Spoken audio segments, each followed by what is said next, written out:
Okay, so the Crusade Part 4 is missing, it's hard to assess, and I'm just excited to... I'm more interested in getting to the Space Museum, frankly. That's one of my all-time favourites. You know, this serial does a bit to inform you about the history of the Third Crusade, Richard the Lionheart's involvement. I don't think its characterization of Saladin is particularly worthy of who he was, an incredibly interesting historical figure. About as interesting as Richard the Lionheart, I would say. Let's read about some context of Saladin. Yusuf ibn Ayyub ibn Shadi, he was born circa 1137 and died circa 4th of March 1193, commonly known by the epithet Saladin, was the founder of the Ayyubid dynasty. Hailing from an ethnic Kurdish family, he was the first sultan of both Egypt and Syria, an important figure of the Third Crusade. He spearheaded the Muslim military effort against the Crusader states in the Levant. At the height of his power, Ayyubid territorial control spanned Egypt, Syria, Upper Mesopotamia, the Hejaz, Yemen, the Maghreb, and Nubia. Alongside his uncle Shirkuh, a military general of the Zengid dynasty, Saladin was sent to Egypt under the Fatimid Caliphate in 1164 on the orders of Nur ad-Din, with the original purpose being to help restore Shawar as the vizier to the teenage Fatimid Caliph al-Adid. A power struggle ensued between Shirkuh and Shawar after the latter was reinstated. Saladin, meanwhile, climbed the ranks of the Fatimid government by virtue of his military successes against Crusader assaults, as well as his personal closeness to al-Adid. After Shawar was assassinated and Shirkuh died in 1169, al-Adid appointed Saladin as vizier. During his tenure, Saladin, a Sunni Muslim, began to undermine the Fatimid establishment. Following al-Adid's death in 1171, he abolished the Cairo-based Shia Islamic Fatimid Caliphate and realigned his power with the Baghdad-based Sunni Islamic Abbasid Caliphate. In the following years, he led forays against the Crusaders in Palestine. He commissioned the successful conquest of Yemen and staved off pro-Fatimid rebellions in Egypt. Not long after Nur ad-Din's death in 1174, Saladin launched his conquest of Syria, peacefully entering Damascus at the request of its governor. By mid-1175, Saladin had conquered Hama and Homs, inviting the animosity of other Zengid lords, who were the official rulers of Syria's various regions. He subsequently defeated the Zengids at the Battle of the Horns of Hama in 1175 and was thereafter proclaimed the Sultan of Egypt and Syria by the Abbasid Caliph al-Mustadi.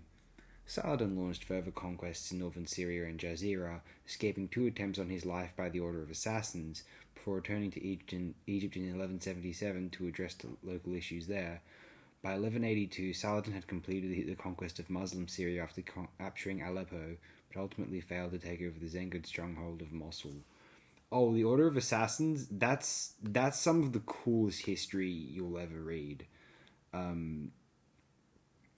You may the Assassin's Creed stuff is partly inspired by this. There's truth to it. There was, Al-Sheikh, I believe what was his name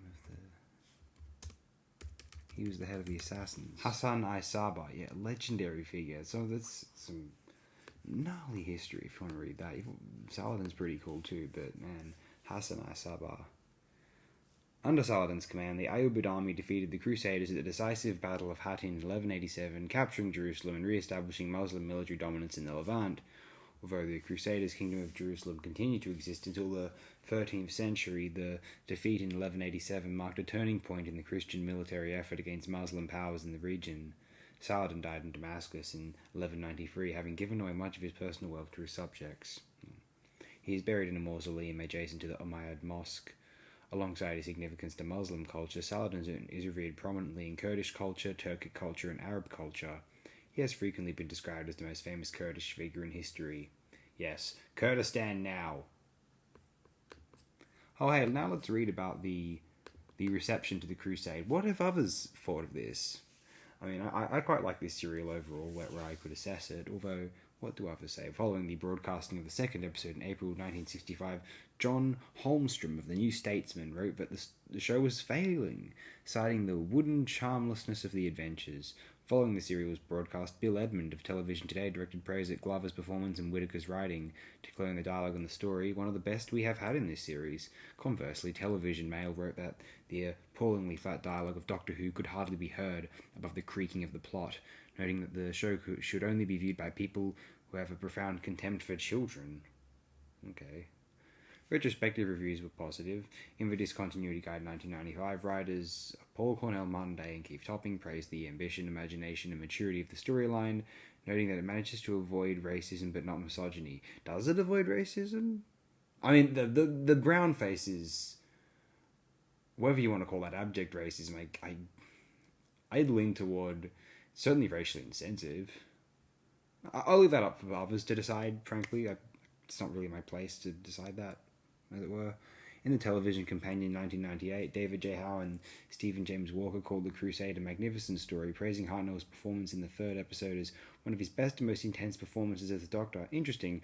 They also applauded Barry Newbury's set design work and Simpsons' incidental music. In A Critical History of Doctor Who 1999, John Kenneth Meyer wrote that The Crusade lacks the suspense of the Aztecs, the humour of the Romans, and even the complexity of the Reign of Terror, calling it the beginning of Doctor Who's loss of interest in the purely historical adventures, though wrote that he enjoyed the performances of Glover and Marsh. In 2008, Patrick Mulkern of Radio Times said that The Crusade was arguably the first story where every aspect of the production works to perfection. He praised the decision to split up the TARDIS crew and allow the viewer to see both sides of the Crusades, and lauded the guest cast, noting that Walter Randall's El Akir is the most sinister character in the series to date. Yeah, that's true. I wonder if that's meant to be a... I don't know if that character... It came across as slightly racially insensitive to me, although if people don't consider it so, I mean, hey, that's up to them, I suppose. I don't have much else to say here. Thanks so much. If you've sat through this, have the best possible day or night you could possibly imagine.